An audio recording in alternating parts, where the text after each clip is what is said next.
Hello students, welcome to my YouTube channel biology city. जो लोग मेरे चैनल पे पहली बार आए हैं प्लीज सब्सक्राइब माय चैनल, और अगर आपको मेरा वीडियो पसंद आता है तो प्लीज लाइक माय वीडियो।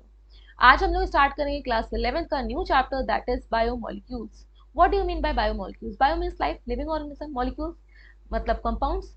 तो इस चैप्टर में हम लोग उन मॉलिक्यूल्स को स्टडी करेंगे जो कॉन्स्टिट्यूट करते हैं लिविंग ऑर्गेनिज्म की बॉडी को, उनके डिटेल स्ट्रक्चर को, उनके डिफरेंट टाइप्स को स्टडी करेंगे। बट चैप्टर को स्टार्ट करने से पहले हम लोग चैप्टर के वेटेज को देख लेते हैं कि इस चैप्टर से किस टॉपिक से नीट में कितने क्वेश्चन लास्ट 6 ईयर्स में पूछे गए हैं, फ्रॉम 2022 से लेके 2017 तक।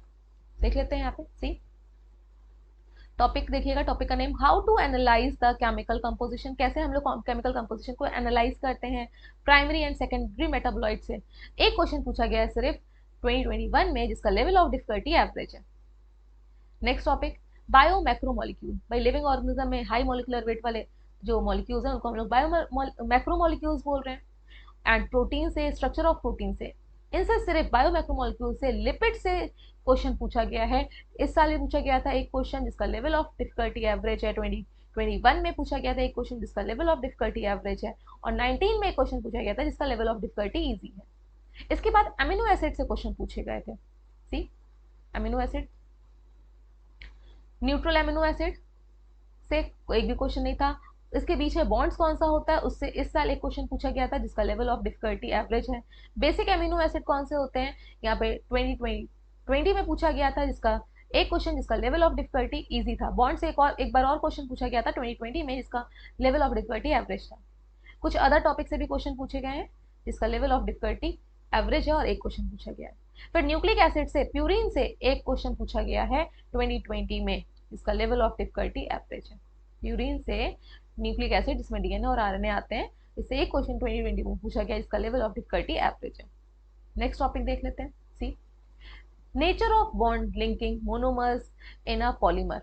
हर एक पॉलीमर में, जैसे कि अगर हम बात करते हैं कार्बोहाइड्रेट में, प्रोटीन्स में, न्यूक्लिक एसिड में, तो वहां पे बॉन्ड कैसा है। Dynamic state of the body constant, concept of metabolism, metabolic waste, living and living state से एक भी क्वेश्चन नहीं पूछा गया है। एंजाइम से क्वेश्चन पूछे गए हैं। एंजाइम से पूछा गया था 2017 में एक क्वेश्चन जिसका लेवल ऑफ डिफिकल्टी एवरेज है। को एंजाइम से एक क्वेश्चन पूछा गया था 2018 में जिसका लेवल ऑफ डिफिकल्टी एवरेज है।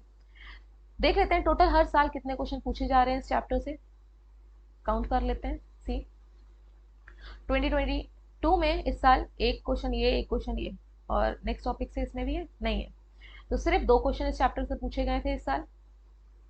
इसके बाद 2021 में 1 2, नेक्स्ट में भी नहीं है। सो यहाँ से इस चैप्टर से अप्रोक्सीमेटली 2 ही क्वेश्चन पूछे जा रहे हैं।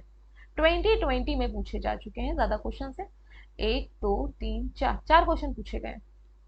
तो ऑन एन एवरेज इससे 2 या 3 ही क्वेश्चन आएंगे इस चैप्टर से। टॉपिक्स आपने देख लिए कौन कौन से टॉपिक्स हैं। अब इन टॉपिक्स पे आप फोकस करिएगा कि आपको किस पे ज्यादा ध्यान देना है। स्टार्ट करते हैं अपने चैप्टर को। बायोमोलिक्यूल्स, अभी हमने इस वर्ड को ब्रेक किया था। बायो मीन्स क्या होता है, बायो मीन्स लाइफ, और मॉलिक्यूल्स बाई कंपाउंड्स, मॉलिक्यूल्स। तो इस चैप्टर में जितने भी लिविंग ऑर्गेनिज्म है उनकी बॉडी किन मॉलिक्यूल से कंस्टिट्यूट है उनको स्टडी करेंगे। मॉलिक्यूल्स हो गया। लिविंग ऑर्गेनिज्म जो है सारे के सारे सिमिलर एलिमेंट से बने हुए हैं। ऐसा तो नहीं है कि हाँ पीरियोडिक टेबल के बाहर का एलिमेंट हमारी बॉडी में होगा। अगर हम अर्थ क्रस्ट को देखें, सी सॉइल का एक सैंपल लें या अर्थ क्रस्ट को का सैंपल लें, अर्थ क्रस्ट और एक लिविंग टिश्यू लें। जब इन दोनों की ही हम क्या करते हैं, केमिकल एनालिसिस, केमिकल एनालिसिस मतलब केमिकल्स को स्टडी करेंगे। एनालिसिस, केमिकल्स को देखेंगे किससे बने हुए हैं। इस टिश्यू को भी देखते हैं हम लोग, इसकी भी केमिकल एनालिसिस कर रहे हैं। तो क्या हमको यहाँ पे जो टिश्यू में कार्बन होगा, क्या वो अर्थ क्रस्ट में कार्बन होगा वो डिफरेंट होगा? नहीं ना, कार्बन तो टिश्यू में भी सेम होगा, कार्बन अर्थ क्रस्ट में भी सेम होगा। अगर हम हाइड्रोजन की बात करते हैं तो वो भी आपका सेम होगा टिश्यू में भी और अर्थ क्रस्ट में भी। तो सेम एलिमेंट तो वही है बट उनका रेशियो डिफर हो जाता है। तो बायोमोलिक्यूल्स में हम लोग उन एलिमेंट्स को, उन कंपाउंड्स को पढ़ेंगे जो कि आपका लिविंग ऑर्गेनिज्म में पाए जाते हैं, और उनका क्या रेशियो है उसके बेसिस पे हम उनको क्लासिफाई किया है। See in living organism carbon and hydrogen, इसको हाईलाइट कर देते हैं। Carbon and hydrogen are in abundance with respect to the other element. Other element है लेकिन ज्यादा क्या है आपके कार्बन एंड हाइड्रोजन है। और carbon containing chain like compound को हम लोग क्या बोलते हैं? Organic compound. ये पता होना चाहिए ऑर्गेनिक केमिस्ट्री आपको, ठीक है। कार्बन कंटेनिंग चेन जो फॉर्म कर रहे हो वो ऑर्गेनिक कंपाउंड है। अब कैसे हम लोग ने एनालाइज किया कि हमारी जो टिश्यू है उसमें कौन कौन से केमिकल्स प्रेजेंट है या कौन कौन से एलिमेंट्स प्रेजेंट, कैसे हम लोग उसको एनालाइज करेंगे? देख लेते हैं कैसे एनालाइज किया था हमने केमिकल्स को जो कि लिविंग ऑर्गेनिज्म में है, प्रेजेंट है। सी, हमने लिविंग टिश्यू लिया, लिविंग टिश्यू। अब वो लिविंग टिश्यू प्लांट का भी हो सकता है, एनिमल का भी हो सकता है, लीव्स ले लीजिए या फिर आप लिवर ले लीजिए। उस लिविंग टिश्यू को हमने ट्राइक्लोरो एसिटिक एसिड के साथ, ट्राइक्लोरो एसिटिक एसिड, क्या हो गया इसका फॉर्मूला? कार्बन के साथ कार्बन चेन तो होंगे, 3Cl और COOH। ये ट्राइक्लोरो एसिटिक एसिड का फॉर्मूला है Cl3CCOOH।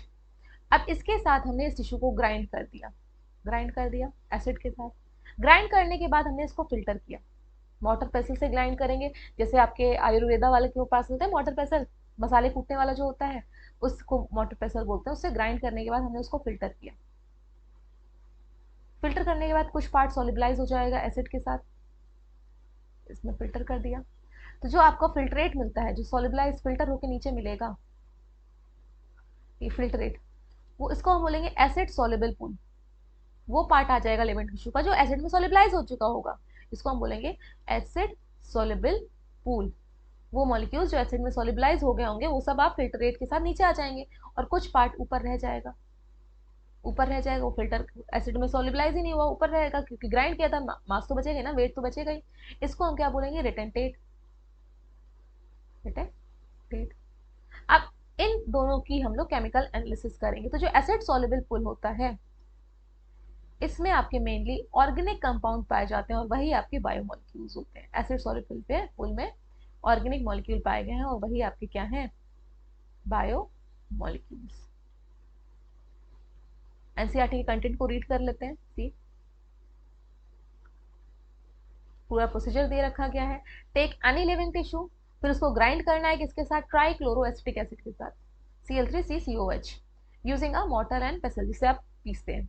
We obtain a thick slurry, आपको थिक स्लरी मिल जाएगी। उसको आप चीज के क्लोथ से या कॉटन से क्या कर दो? फिल्टर कर दो। फिल्टर करने के बाद आपको दो फ्रैक्शन मिल रहे हैं। कौन कौन से दो फ्रैक्शन मिल रहे हैं? जो फिल्टर हो गया है उसको फिल्ट्रेट बोलते हैं, उसको हम लोग एसिड सोल्युबल पूल भी बोल रहे हैं। क्यों? क्योंकि एसिड में सोल्युबलाइज हो गया ना वो ऑर्गेनिक पार्ट। और रिटेंटेट, वो जो ऊपर रह गया उसको हम क्या बोल रहे हैं? Acid insoluble fraction. साइंटिस्ट ने अब उनको एनालाइज किया तो क्या देखा? Scientist have found thousands of organic compound in the acid soluble pool. Acid soluble pool में थाउजेंड्स ऑफ ऑर्गेनिक कंपाउंड्स पाए उन्होंने, और उन्हीं को ही, वही कार्बन कंटेनिंग कंपाउंड्स ही क्या है टिश्यू में जो प्रेजेंट है उनको हम क्या बोलते हैं? बायोमोलिक्यूल्स। अब यहाँ पे आपका एक टेबल दे रखी गई है एनसीईआरटी में ही, जिसमें एक साइड अर्थ क्रस्ट में एलिमेंट्स का कंपोजिशन दिया गया और एक साइड आपका ह्यूमन की बॉडी में आपका जो एलिमेंट का कंपोजिशन है वो दिया है। तो हाइड्रोजन आपका कितना होता है? Percentage wait, percentage weight of earth crust, of elements in earth crust and human body. Hydrogen है 0.14 और ह्यूमन बॉडी में 0.5 है। एक अगर वॉल्यूम लेंगे, सेम वॉल्यूम का पार्ट लेंगे, ठीक है, वॉल्यूम मतलब सेम वेट लेंगे। कार्बन आपका 0.03 है लेकिन ह्यूमन बॉडी में कार्बन आपका 18.5 है। वहीं पे ऑक्सीजन आपका 46.6 है परसेंट है, लेकिन ह्यूमन बॉडी में 65.0% है। नाइट्रोजन अर्थ क्रस्ट में बहुत ही लिटिल अमाउंट में होती है लेकिन ह्यूमन की बॉडी में 3.3%। सल्फर 0.03 होता है अर्थ क्रस्ट में लेकिन ह्यूमन की बॉडी में 0.3%। सोडियम 2.8, ह्यूमन की बॉडी में 0.2। कैल्शियम 3.6, ह्यूमन की बॉडी में 1.5। मैग्नीशियम 2.1 परसेंटेज और ह्यूमन की बॉडी में 0.1। और सिलिकॉन अर्थ क्रस्ट में 27.7। सिलिकॉन यही तो है, सैंड और जो पार्टिकल्स होते हैं आपका ह्यूमन की बॉडी में नेग्लिजिबल है। ये टेबल दे रखी है, सिर्फ आपको एक बार देखना है, अभी कोई भी इसका परसेंटेज याद नहीं करना है। Next, how to analyse chemical composition वाला ही हमारा टॉपिक कंटिन्यू हो रहा है। इसके बाद living organism have also got, उसके क्या आपने देखा कि एसिड सॉल्युबल पूल में आपके ऑर्गेनिक कंपाउंड है क्या? उसमें इनऑर्गेनिक नहीं, इनऑर्गेनिक एलिमेंट भी प्रेजेंट हैं। मैग्नीशियम है, आयरन है, ये सारा कुछ प्रेजेंट होता है, इनऑर्गेनिक एलिमेंट में भी आता है। अब कैसे हम लोग उसको आइडेंटिफाई करेंगे? सी, पहले हम लोग ने एक टिश्यू लिया, टिश्यू को वे कर दिया। जब हमने टिश्यू लिया, उसको वे किया, तब हम उसको बोलेंगे वेट वेट है, weight of the living tissue. इसके बाद हमने उसको ड्राई कर दिया, सारा पानी उसका इवेपोरेट हो गया। आफ्टर ड्राइंग फिर से हमने उसको वेट किया, उसको हम ड्राई वेट बोलेंगे। अब इस ड्राई वेट वाले जो मैटर हमारा बचा है, इसको हम क्या कर दें, बर्न कर दें। बर्न करने के बाद जो कार्बन कंटेनिंग कंपाउंड है वो CO2 के फॉर्म में और वाटर वेपर के फॉर्म में क्या हो जाएंगे, वाटर वेपर इवेपोरेट हो जाएंगे, रिलीज हो जाएंगे गैसियस फॉर्म में। और जो रेस्ट आपका जो पार्ट बचता है आफ्टर बर्निंग, जो रेस्ट पार्ट है, उसी को ही तो हम ऐश बोलते हैं। और इसी ऐश में आपके इनऑर्गेनिक कंपाउंड्स या एलिमेंट प्रेजेंट है, इनऑर्गेनिक कंपाउंड्स है और एलिमेंट्स प्रेजेंट है। उसको, इस ऐश को टेस्ट कर लिया जाता है, केमिकल एनालिसिस हो जाती है। देखिए यही लिखा है, पहले आपने वेट वेट लिया, फ्रेश टिश्यू का लिया, फिर उसके बाद आपने ड्राई होने को रख दिया, फिर ड्राई वेट लिया। उसके बाद जो ड्राई वेट है उसी को ही आपने क्या किया, बर्न कर दिया। और बर्न करने के बाद जितने कार्बन कंटेनिंग कंपाउंड थे और हाइड्रोजन वहाँ पे प्रेजेंट था, वो CO2 एंड वाटर वेपर के फॉर्म में रिलीज हो जाएगा सारा कुछ। और जो रिमेनिंग पार्ट है उसी को ही ऐश बोल रहे हैं। ऐश में ही इनऑर्गेनिक एलिमेंट्स प्रेजेंट है लाइक कैल्शियम, मैग्नीशियम। नेक्स्ट देख लेते हैं, सी देयरफॉर एलिमेंटल एनालिसिस। अगर हम लोग एलिमेंटल लेवल पे एनालाइज करेंगे कि एलिमेंट कौन कौन सा है, तो लिविंग टिश्यू में हाइड्रोजन भी है, ऑक्सीजन भी है, क्लोरीन भी है, कार्बन भी, बहुत सारे एलिमेंट्स हैं। इससे हमें पता चलता है कि हमारी बॉडी में कौन कौन से ऑर्गेनिक कॉन्स्टिट्यूएंट है और कौन कौन से इनऑर्गेनिक कॉन्स्टिट्यूएंट है। अगर हम लोग केमिस्ट्री पॉइंट ऑफ व्यू से देखते हैं तो उन केमिकल्स को हम लोग किसके बेसिस पे, केमिकल फंक्शनल ग्रुप के बेसिस में हम लोग उनको क्लासिफाई कर देंगे कि हाँ ये एल्डिहाइड्स हैं, कीटोन्स हैं, एरोमेटिक कंपाउंड्स हैं। लेकिन हम लोग बायोलॉजिकल पॉइंट ऑफ व्यू से हमने जो क्लासिफाई किया उनको हम लोग ने प्रोटीन के बेसिस पे, लिपिड के बेसिस पे, न्यूक्लिक एसिड बेसिस पे, अमीनो एसिड के बेसिस पे क्लासिफाई किया है। यही हम लोग इन्हीं सारे कंपाउंड्स को, इन्हीं सारे मॉलिक्यूल्स को इस चैप्टर में हम स्टडी करेंगे। तो but from the biological point of view we classify them into amino acid, nucleotide base and fatty acids। Fatty acids के बेसिस पे तो आपके दिए गए हैं। स्टार्ट करते हैं हम लोग अमीनो एसिड से। अमीनो मतलब बेसिक ग्रुप, एसिड मतलब एसिडिक ग्रुप। अब अमीनो वर्ड, अमीनो क्या ग्रुप कौन सा होता है, NH3 वाला। जो ऑर्गेनिक केमिस्ट्री में जो एसिड है इट इज COOH। तो ऐसे कंपाउंड जिसमें अमीनो ग्रुप भी है और एसिडिक ग्रुप भी है उसको हमने अमीनो एसिड बोल दिया। क्या होते हैं ये, सी यहाँ पे कार्बन, कार्बन तो होगा ही, ऑर्गेनिक कंपोनेंट है हमारे ये। कार्बन से एक साइड अमीनो ग्रुप अटैच्ड है और एक साइड आपका कार्बोक्सिलिक ग्रुप अटैच्ड है। बाकी के एक बॉन्ड पे आपके हाइड्रोजन है और जो रेस्ट वाला स्पेस बची वहां पे वेरिएबल ग्रुप अटैच होते हैं। इसलिए हमने इसको यहाँ पे फिक्स नहीं है, variable different different groups attach होंगे, उसके बेसिस पे डिफरेंट डिफरेंट टाइप के अमीनो एसिड है, इसलिए हम इसको R से रिप्रेजेंट कर रहे हैं। और क्योंकि इस कार्बन से डायरेक्टली फंक्शनल ग्रुप अटैच्ड है, इसीलिए हम इसको क्या बोलते हैं, अल्फा कार्बन भी बोलते हैं या फिर अल्फा अमीनो एसिड भी बोलते हैं, alpha amino acid. I hope आपको अमीनो एसिड का स्ट्रक्चर तो समझ में आ गया होगा। कैसे, अमीन ग्रुप है NH2, कार्बोक्सिलिक ग्रुप है COOH, और एक पोजीशन पे हाइड्रोजन है, कार्बन की 4 वैलेंसी होती है, 3 तो ऑक्यूपाई हो गई, और एक पे डिफरेंट डिफरेंट ग्रुप अटैच होते हैं जिसके बेसिस पे डिफरेंट डिफरेंट टाइप के अमीनो एसिड्स हैं। रीड कर लेते हैं ऊपर पॉइंट को। Amino acid are organic compound, carbon containing compound है, अमीनो ग्रुप भी है और एसिडिक ग्रुप भी है। Substituent on the same carbon that is alpha carbon. एक ही कार्बन पे दो फंक्शनल ग्रुप है, इसको अल्फा कार्बन बोल रहे हैं, hence they are known as alpha amino acid. ये सब्सटीट्यूट किसके हैं, मीथेन के ही सब्सटीट्यूट है। सब्सटीट्यूट वर्ड का मतलब, मीथेन का फॉर्मूला पता है आपको, CH4, कार्बन के साथ चारों वैलेंसी पे हाइड्रोजन हो, अब हाइड्रोजन को रिप्लेस करके हमने ग्रुप लगा दिए, इसलिए इसको क्या बोल रहे हैं हम लोग, दे आर सब्सटीट्यूट मीथेन्स, मीथेन्स है। नेक्स्ट पॉइंट को रीड कर लेते हैं। देयर आर 4 सब्सटीट्यूएंट ग्रुप, 4 हमने ड्रॉ कर रखे हैं 4 वैलेंसी पोजीशन पे। फर्स्ट है hydrogen carboxyl group, amino group and a variable group. इस यही वेरिएबल ग्रुप डिसाइड करेगा कि किस टाइप का अमीनो एसिड है। नेक्स्ट देख लेते हैं, see based on the nature of not R, based on the nature of R group. R group कैसा है, there are many type of amino acid, बहुत सारे अमीनो एसिड हैं, लेकिन जो प्रोटीन को बनाते हैं, देखिएगा बहुत सारे टाइप के, मोर देन 20 टाइप के हैं, लेकिन जो प्रोटीन बनाने में इन्वॉल्व है किसी भी लिविंग ऑर्गेनिज्म में, दे आर ओनली 20 टाइप्स। इसको आप ऐसे समझिए, जैसे कि अगर हम इंग्लिश के अल्फाबेट्स की बात करेंगे, 22 अल्फाबेट्स हैं, 22 अल्फाबेट्स हैं। आप कहीं पे भी चले जाओ, हिमालय चले जाओ या फिर आप USA चले जाओ, जापान चले जाओ या चाइना चले जाओ, हर जगह यही 20, अगर इंग्लिश लिखी होगी तो इन्हीं 26 अल्फाबेट को ही तो यूज करके कहीं पे भी इंग्लिश लिखी होगी।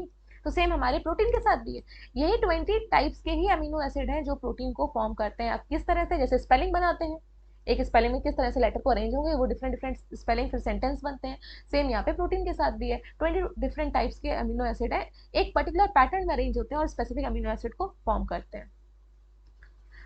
अब इन 20 अमीनो एसिड्स में 11 आपके एसेंशियल अमीनो एसिड्स हैं, देख लीजिए ये नहीं लिखा है यहाँ पे, 11 आपके सॉरी जो 11 है वो आपके नॉन एसेंशियल अमीनो एसिड्स हैं, नॉन एसेंशियल अमीनो एसिड्स हैं, और जो 9 है वो आपके एसेंशियल अमीनो एसिड है। किस बेसिस पे हमने डिवाइड किया है कि हाँ ये एसेंशियल है नॉन एसेंशियल है?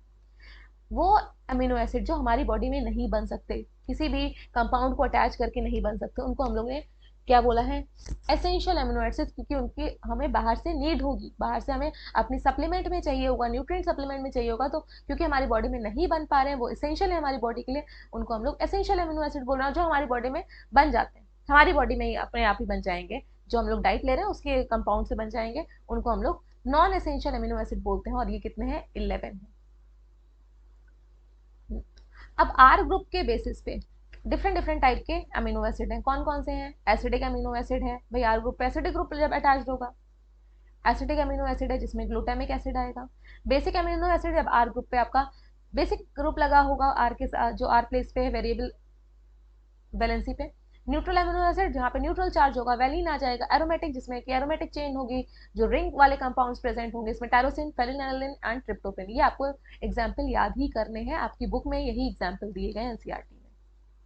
एसिडिक ग्रुप लगेगा, ये एक बार फिर से यहाँ पे देखिएगा इसका अमीनो एसिड का, कार्बन, कार्बन के दो प्लेस पे तो NH2 एंड COH आ गए, बाकी पे एक पे H, और इस जो थर्ड है जो बिल्कुल लास्ट पोजीशन है, यहाँ पे आर ग्रुप है, ये चेंज होता है, यही डिसाइड करता है कि किस टाइप का अमीनो एसिड है, एसिडिक है, बेसिक है, न्यूट्रल है या एरोमेटिक है।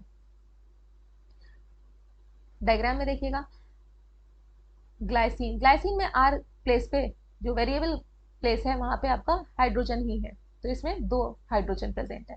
फिर एलेनिन में CH3 है, और सेरीन में CH2OH ग्रुप अटैच्ड है आर प्लेस पे, तो ये आपकी ग्लाइसिन, एलेनिन एंड सेरीन का स्ट्रक्चर है।